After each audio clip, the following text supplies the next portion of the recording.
inquietudes, empezamos. A ver, mis queridos hermanos, las dos clases anteriores, la primera y la segunda, habíamos hablado desde el fundamento de la catequesis, desde el fundamento del catecismo como tal. Se me desconectó Said, con lo que entiendo se nos fue. Ok, tengo solamente 4 personas conectadas. Bien, nuevamente entró Said. Ok, listo. Empezamos con el fundamento del catecismo de la Iglesia Católica, en el cual se nos habla principalmente y de manera inicial acerca de la existencia de Dios. Ok, como les dije en la primera clase, es importante, sano desde el punto de vista incluso académico, que nos cuestionemos. ¿Por qué creemos en Dios? Me dicen que Dios existe. Bueno, ¿cómo llegar al conocimiento de Dios? No solamente a través de la fe, sino también a través de la naturaleza, a través de la razón, a través del entendimiento de las verdades propias de la naturaleza. ¿Ok? Es así que nosotros analizamos en los primeros días las razones por las cuales podemos entender que Dios nos haya creado. Porque partíamos de la premisa diciendo, oye, Dios no nos necesita. Para nosotros Dios no somos, o sea, para Dios nosotros no somos un tema necesario. No es que Dios no puede completar su felicidad si no existimos nosotros. Dios es un ser en sí mismo feliz, en sí mismo no es un ser solitario. En principio no nos necesita. Pero Dios nos crea para manifestarnos su gloria por amor a nosotros y para que seamos administradores de la creación. Eso ya lo vimos en la primera clase. Adicionalmente, habíamos hablado de que ya entendemos que Dios nos crea por amor, para manifestarnos su gloria, para que seamos administradores de la creación, pero además Dios se revela continuamente ante nosotros y hemos de entender el significado del término revelación, que es un término con con V dentilabial, ya, revelación. No es revelación con B labial, eso es de relajo, de revolución y combate. No, estamos hablando de revelación, es decir, darse a conocer. Y de algún modo, Dios se da a conocer a lo largo de toda la historia ante nosotros por una razón. Entonces, entendemos que la razón esencial por la cual Dios se revela es para que lo conozcamos, para que lo podamos amar y para que le sirvamos a Él y le demos gloria. Ahora bien, imaginen, pensemos así, ¿qué tipo tan vanidoso Dios que se nos revela para que nosotros le demos gloria? O sea, Él necesita que nosotros le demos gloria. No, la gloria que le damos nosotros a Dios es un beneficio directamente para nosotros. Él, por amor, nos hace partícipes de su gloria. ¿Ok?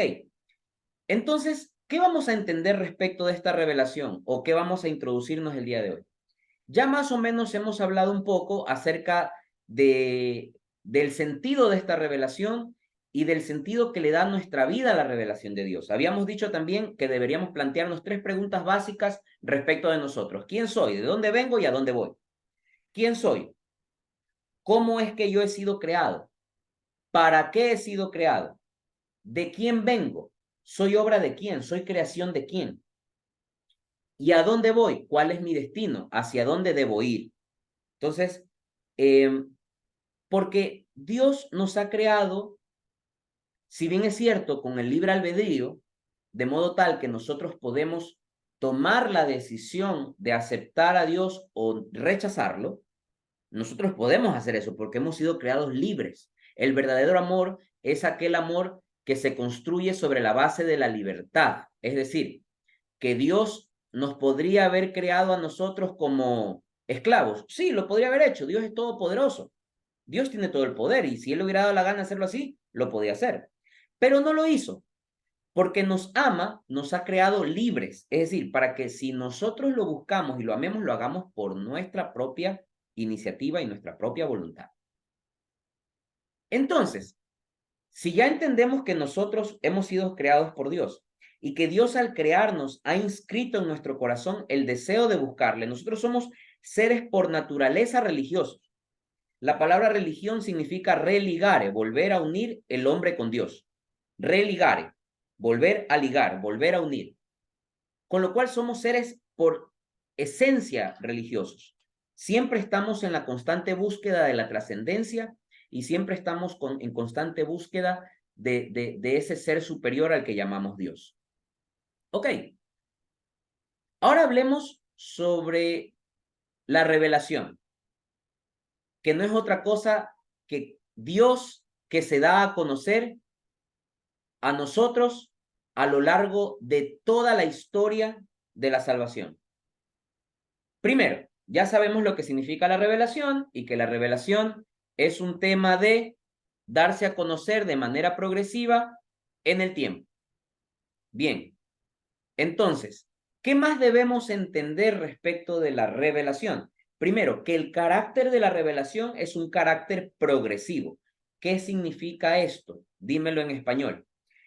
La revelación en cuanto a carácter progresivo de la manifestación de Dios significa que no es que Dios en el instante uno se da a conocer y nos dice, hey, aquí soy yo soy Yahvé tu Dios, yo te he creado, yo te he engendrado, chévere, Olis, ¿cómo estás? Y ya, y se desaparece Dios y no sabemos nada más de Dios. No, la revelación es de modo progresivo y además sistemático porque a lo largo de toda la historia Dios se va dando a conocer en distintos momentos, en distintas circunstancias y de distinta forma y de distinto modo. ¿Para qué? Para que asimismo, de un modo progresivo y sistemático, ¿qué significa progresivo? Poco a poco, cada vez un poco más, un poquito más, un poquito más, un poquito más. ¿Qué significa sistemático? Que tiene un orden. Es decir, primero se manifiesta enseñando a caminar, luego te enseña a trotar, luego te enseña a correr. Es decir, la revelación no es inorgánica, la revelación es sistemática, tiene un orden y tiene una progresión. Pensemos entonces en el sentido y en la esencia misma de la revelación de Dios. ¿Cómo empieza la revelación de Dios al hombre? Empieza con nuestros primeros padres, Adán y Eva, a los cuales se manifestó Dios dándoles a conocer cuál era su voluntad, cuál era la intención de Dios respecto de toda la creación. ¿Cuál era la intención que Dios manifestó ante Adán y Eva? Les dijo Dios a Adán y Eva, nuestros primeros padres, esta tierra es de ustedes, ustedes son los administradores de la creación, todo esto es de ustedes, vayan por todo el paraíso, relájense, diviértanse, pero, pero, tengan cuidado de tomar del fruto del árbol de la ciencia del bien y del mal. Y nosotros, la humanidad, como siempre, desobediente, como siempre, rebelde, ahora sí utilizando la revelación o la rebelión con B labial, nosotros nuestros primeros padres, Adán y Eva, ¿qué hicieron? Desobedecieron el designio de Dios. Es decir, Dios les dijo, no tomen del fruto del árbol de la vida, de la ciencia, del bien y del mal, y es lo primero que hizo Adán y Eva. Consecuencia de ello, entra en la humanidad una mancha que conocemos como el pecado original. ¿Qué es el pecado original? El pecado que consiste en la desobediencia que cometieron nuestros primeros padres en la fe, Adán y Eva, posterior a que fueran creados por Dios y puestos en la tierra. Bien, la primera revelación, el primer instante de la revelación es ante Adán y Eva. Si entendemos que la revelación es el proceso según el cual Dios se da a conocer, ¿qué es lo que Dios dio a conocer a Adán y Eva en ese momento? Les dio a conocer cuál era su voluntad, ¿ya? Dios nos hizo santos, Dios nos hizo para sí mismos. Solamente que Dios nos puso una pequeña prueba, una pequeña restricción, si se quiere, que era, de manera figurativa, no tomar del fruto del árbol de la vida, de la ciencia del bien y del mal. Ustedes dirán, ¿qué hay atrás de eso? ¿Qué significa eso de no tomar de aquel fruto? Básicamente significa de que, si ustedes recuerdan el relato del Génesis, ¿qué sucedió cuando Eva tentó a Adán? Primero, el demonio, escenificado en la serpiente, tentó a Eva. Eva, a su vez, le hizo caso al demonio y tentó a Adán y le dio a probar del fruto. De manera gráfica, hoy lo conocemos como una manzana, pero no fue un fruto como una manzana, no fue un fruto como tal. El sentido figurativo de este pasaje bíblico es que, como le decía la serpiente, es que Dios sabe que si tú tomas de ese fruto, van a ser como Dios. ¿Saben cuál es el problema del demonio? El problema del demonio es que el demonio es en sí mismo la mentira, el demonio es en sí mismo la personificación de la ausencia de Dios. Pero el peligro más grande del demonio no es que diga mentiras. El problema del demonio es que diga verdades a medias. Y esto hago un pequeño paréntesis. No existe peor cosa que una verdad a media. Porque por lo menos la mentira es la mentira. Yo te digo, ¿sabes qué? El cielo es color rosado. Y cualquier persona con dos dedos de frente sale y ve al cielo y dice, este man es mentiroso. Está diciendo falacias. Pero ¿qué pasa si yo te digo, el cielo es celeste, pero tiene unos destellos color dorado? Te estoy diciendo una verdad, que el cielo es celeste, pero a la vez te estoy agregando un componente que no es cierto. Y esto es lo que hace el diablo con Eva. Le dice una verdad. Dios te ha prohibido que tomes de este fruto. Y es una realidad. Pero la mentira que el diablo pone es que Dios sabe que si tú tomas del fruto es que serán como Dios. Es una estupidez pensar que fruto de una desobediencia, un designio de Dios, el hombre se puede convertir como Dios, ¿ya? Lo que sí estaba claro es que al hombre desobedecer a Dios se expone al hecho de que, primera cosa, como dice la Biblia, se dieron cuenta de que estaban desnudos. La pregunta, antes de que cometan el pecado original, ¿no estaban desnudos? Claro que estaban desnudos. Pero como no existía la malicia, como no existía la concupiscencia y como no existía ese temor, para ellos era una situación normal y natural. Pero después de haber pecado, después de haber entrado la desobediencia en Adán y en Eva, ellos empiezan a darse cuenta de que están desnudos, luego corren a taparse, les entra vergüenza.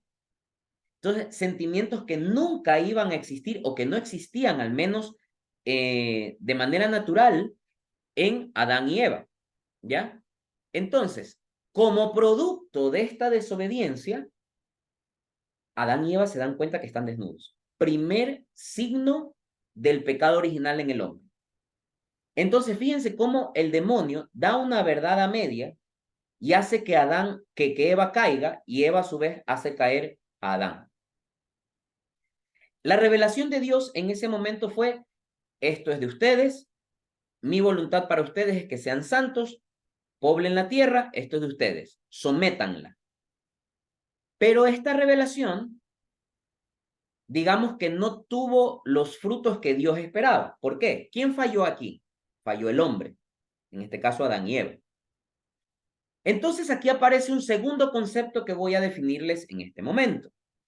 Siempre la revelación divina va acompañada de algo que conocemos bíblica, histórica y teológicamente como alianza. ¿Ya? ¿Qué significa la alianza? A ver, ¿a qué les suena a ustedes la palabra alianza? A ver, y aquí voy a controlar si es que están todos conectados, ¿no? A ver, Catherine, ¿qué significa para usted el término alianza? Catherine. Catherine, a la una. Aquí estoy. Catherine, ¿qué significa el término alianza? ¿O qué le viene a su mente cuando escucha la palabra alianza? Alianza quiere decir que la unión entre una o más personas o un grupo de personas O que sea que si yo se le digo a juntan usted, para... si yo le digo a usted, a ver, Catherine, vamos a hacer una alianza usted y yo. Entonces me estoy uniendo con usted. Sí, Bueno, veamos otra opinión. Estefanía, ¿qué le suena cuando usted escucha el término alianza? Digamos que a un pacto o unión entre personas. Perfecto. Estefanía ha dicho la palabra clave. Gracias, Estefanía. Una alianza básicamente es un pacto. ¿Ya? ¿Y qué es un pacto? Un pacto no es otra cosa que, a ver, tú, en este caso la otra persona, y yo vamos a llegar a un acuerdo. Un acuerdo según el cual tú tienes que cumplir una parte y yo cumplo otra. Y se le llama pacto es porque es un acuerdo que no se puede romper. Entonces, dentro de la revelación divina, yo les hablo de un término que se llama alianza. Y tal como lo dijo Estefanía, si la alianza la entendemos como un pacto, entonces hay un compromiso asumido por una parte y por otra. En este caso, ¿de quién estamos hablando? Estamos hablando por un lado de Dios y por el otro lado del hombre personificado en Adán y Eva. Entonces, quiere decir que en el principio de la revelación divina, después de la creación, existe un pacto entre Dios y el hombre, entre Dios y Adán y Eva. ¿Cuál era el pacto? A ver, Dios le dijo, esta es mi voluntad, esto es lo que yo quiero que tú hagas, la tierra es para ti, domínala, sométela, tú eres el administrador de la creación, hágale. ¿Ya? ¿Cuál era la condición de este pacto? Que Dios le pide a Adán y Eva mucho cuidado con tomar del fruto de la vida, del árbol de la vida, de la ciencia del bien y del mal. Entonces, el pacto consiste en compromisos. Yo me comprometo contigo a cumplir algo y tú a su vez te comprometes conmigo a cumplir algo. ¿Quién falló en este caso en el pacto? ¿Quién rompió el pacto? Lo rompió ciertamente el hombre, ¿ya? Eso hace que la revelación divina se imperfeccione, o sea, deje de ser perfecta. No, porque la revelación divina es divina porque viene de Dios. Es una comunicación de Dios hacia el hombre, con lo cual es una comunicación perfecta en sí misma. Lo que se imperfecciona es el pacto, consecuentemente la alianza. Entonces, ¿qué significa? Que la alianza tiene que actualizarse. Sí me están siguiendo con esta idea, por favor. O sea, eh, en la revelación divina, Dios comunica su designio al hombre, establece con él un pacto que la conocemos como una alianza, pero esta alianza se rompe producto de que el hombre rompe el pacto, no cumple el pacto, con lo cual esta alianza tiene que ser mejorada, actualizada y completada en el tiempo. ¿Entendemos eso? ¿Qué quiere decir? Que en el vehículo de la revelación divina, es decir, después de esta primera revelación, Dios necesariamente tiene que en otro momento de la historia volver a manifestarse ante el hombre y actualizar esa alianza, mejorar esa alianza que fue rota por el hombre. Dios no rompe su alianza, Dios no rompe su compromiso, Dios cumple su compromiso, el que no lo cumple es el hombre, ¿ya? ¿Se entiende hasta ahí? Entonces, ¿con qué idea nos quedamos hasta este momento? La revelación divina arranca desde la creación. En esta revelación divina, el Señor manifiesta su designio salvador al hombre, personificados en Adán y Eva. Con ellos establece una alianza que está fundamentada sobre un pacto, el cual no es cumplido cabalmente por el hombre y con lo cual el pacto se rompe, no de parte de Dios, sino de parte del hombre. ¿Qué les dije yo hace un momento? Que la revelación es progresiva, ¿ok? Progresiva. ¿Qué significa que la revelación sea progresiva? Yoconda, ¿qué significa que la revelación sea progresiva? ¿Yoconda está por ahí? ¿Yoconda se nos durmió? ¿Yoconda a la una? ¿Yoconda a las dos? ¿Yoconda a las tres? Ok. A ver, Emilia, ¿qué significaba que la revelación era progresiva? Que era progresiva. Lo dijimos hace un rato. Sí, o sea,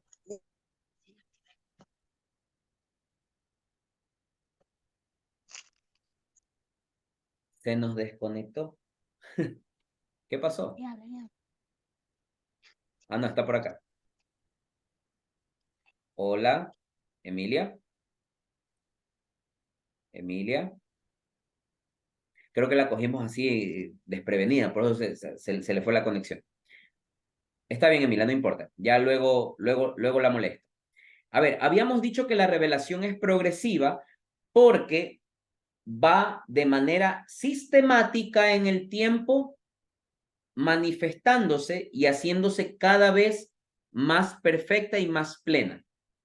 Ojo, no con esto estoy diciendo que hay grados de perfección de la revelación. No, no es que la primera revelación de Dios es más turra que la siguiente. No, no, no. Siempre la revelación de Dios es perfecta porque viene de Dios y Dios es perfecto. Pero se perfecciona en cuanto el hombre puede asimilar el contenido de la revelación. Es decir, cada vez para el hombre es más clara. En ese sentido, la revelación es progresiva. Entonces, primer punto, la revelación en Adán y Eva tuvo su primer encuentro entre Dios y el hombre, se manifestó un pacto, la alianza, que fue rota de parte del hombre. ¿Qué pasó después? Transcurrieron decenas y decenas y decenas y decenas de años y luego Dios vuelve a revelarse. Para ustedes que si bien no han tenido un proceso de formación en catequesis, pero seguramente habrán visto las típicas películas en Semana Santa, por ahí los chismes que le cuentan de la Biblia, etc. ¿En qué otro momento Dios vuelve a manifestarse ante el hombre? Yo les ayudo. Después que Adán y Eva pecaron, obviamente obtuvieron una consecuencia de ese pecado original. Les tocó un poco cargar con el peso de la consecuencia de este pecado, pero Dios en su infinita bondad y misericordia no abandonó al hombre, sino que siempre estuvo pendiente de él, siempre estuvo pendiente de él. Y es el hombre el que falla constante y sistemáticamente ante Dios. ¿Y qué ocurrió? En algún momento de la historia, la humanidad estaba perdida, perdida completamente, llena de pecado, llena de maldad, y Dios se manifiesta ante un hombre justo, que ustedes deben haber escuchado en alguna ocasión. Este hombre justo se llamaba Noé. ¿Quién de los que está aquí ha escuchado la historia de Noé? A ver, Fernando, ¿has escuchado la historia de Noé? Pues sí, ujú. ¿Qué se acuerda de la historia de Noé? Pues que Dios se le presentó para que él construyera una arca, para que Perfecto, coja la especie de todos los animales de una pared y los meta a la excelente. arca. Fernando ha Ah, estado pilísima. Gracias, Fernando. A ver, básicamente en este momento de la historia, Dios se revela nuevamente al hombre a través de Noé y le dice, palabras más, palabras menos, perdónenme que yo lo traduzco en lenguaje criollo, en lenguaje yaguacheño. Dios básicamente le dice a Noé, ¿sabes qué, hermano? Esta humanidad es un relajo. Así que vas a construir un arca. En la Biblia se describe el grado de precisión con el que Dios dio las instrucciones a Noé para que construya esta arca. Quédense, por favor, pilas con lo que le voy a decir, que esto les va a servir unas 5 clases más adelante. Dios le da detalles, pero minuciosos, milimétricos, a Noé para que construya el arca. Le dice, tiene que ser de tal material, tiene que tener tal dimensión, tiene que ser construido con tal tipo de madera, etcétera, etcétera. Da una descripción, pero detalladísima. Y adicionalmente le pide que el arca sea como algo sagrado, es decir, no puede ser con materiales que ya hayan sido utilizados previamente. Mucho ojo con eso. Ojo por el amor de Dios con eso. Esto es información valiosísima. Dios da instrucciones de cómo quiere que el arca sea construida. Dios da instrucciones precisas y establece un nuevo pacto con Noé. ¿En qué consiste el pacto? Según lo que nos contaba Fernando. El pacto consiste en que básicamente Noé tenía que coger una pareja de cada especie animal junto con toda su familia y posterior a la construcción del arca meter a todas estas especies junto con su familia en el arca, ¿ya? Y Dios dispuso que iba a hacer llover sobre la faz de la tierra un tiempo prolongado, 40 días y 40 noches, de modo tal que toda la faz de la tierra se iba a inundar completamente y la humanidad se iba a destruir, ¿ya? Por favor, en este momento ustedes no me pregunten por qué, porque a lo mejor no lo entienden, van a decir, ¿por qué Mickey me dice que me meta en la cabeza el tema del arca? Ya en 5 clases lo van a entender. Segundo tema que quiero que se lo metan en la cabeza y les quede ahí, pero como una raya en el disco duro, para después de unas 4 o 6 clases.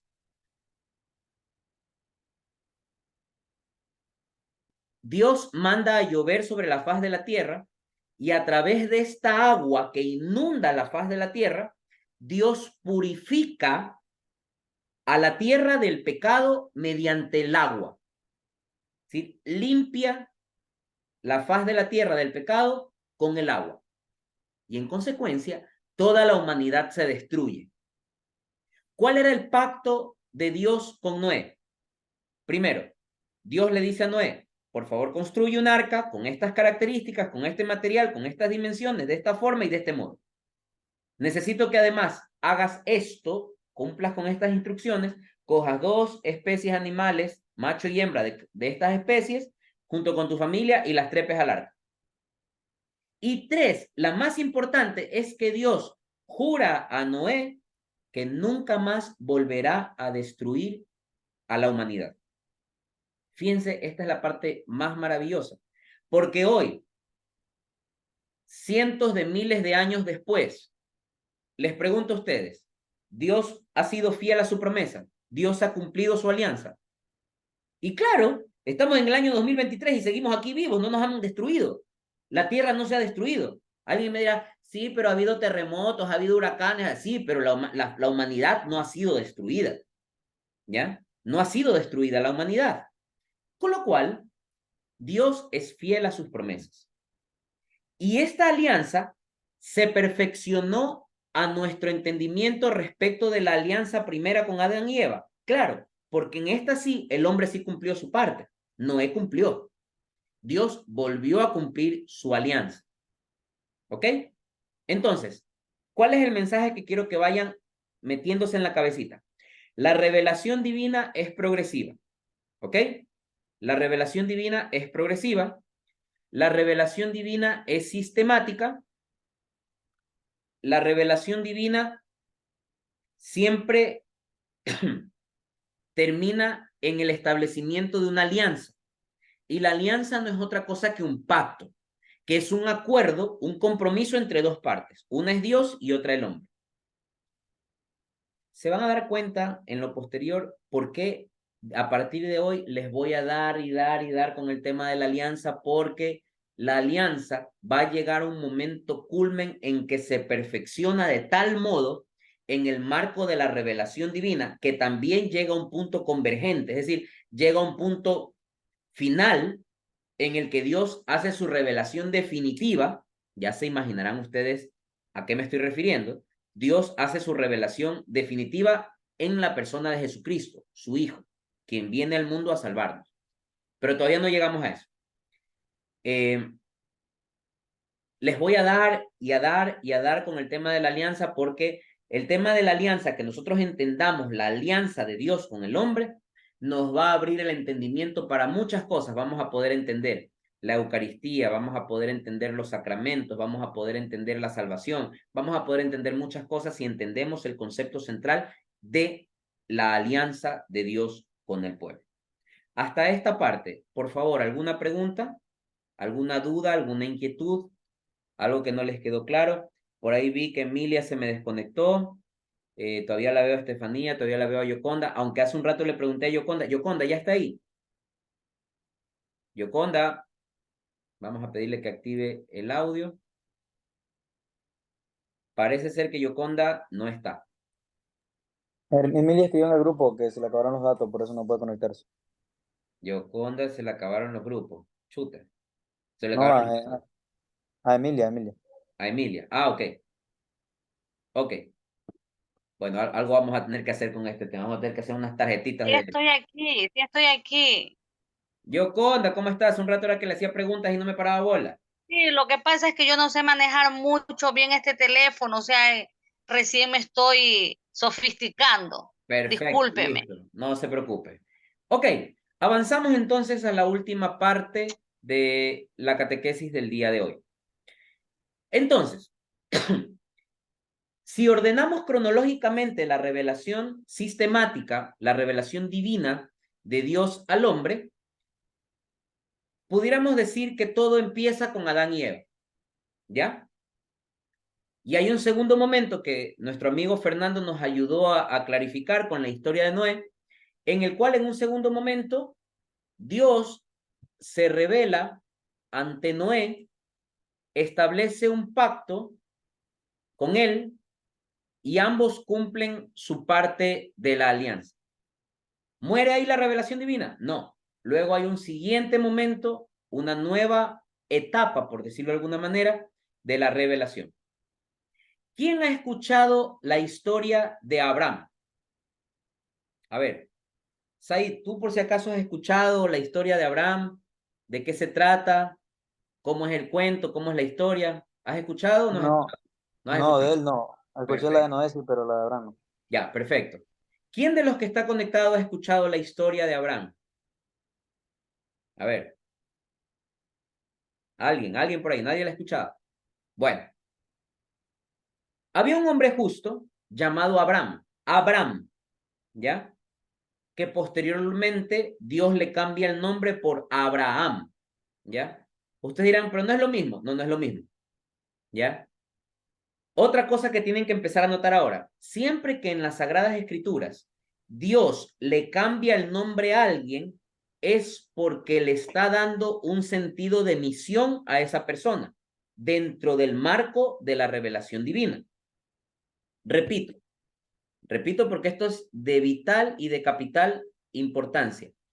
Cada vez que Dios le cambia el nombre a un personaje relatado en las Sagradas Escrituras, como por ejemplo Abraham, como por ejemplo después cuando Jesús le cambia el nombre a Simón por Pedro, cada vez que Dios le cambia el nombre a una persona, es porque está describiendo o caracterizando el sentido de la misión de esa persona dentro del plan divino de Dios.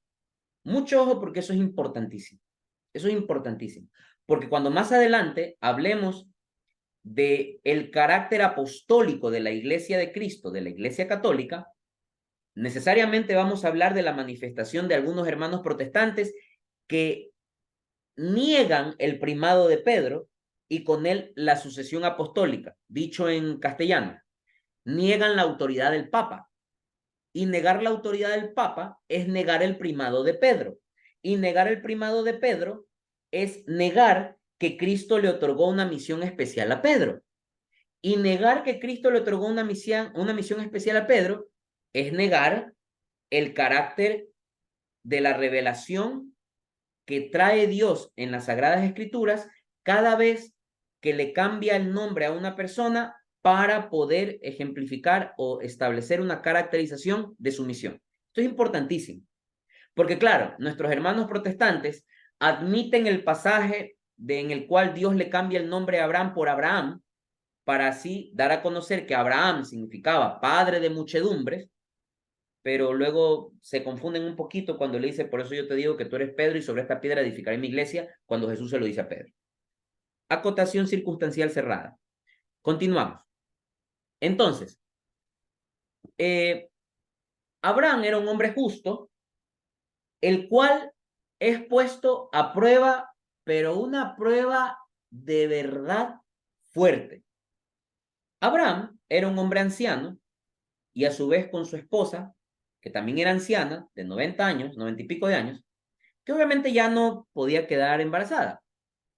Y Dios le ofrece a Abraham la posibilidad de que su esposa quede embarazada, Sara.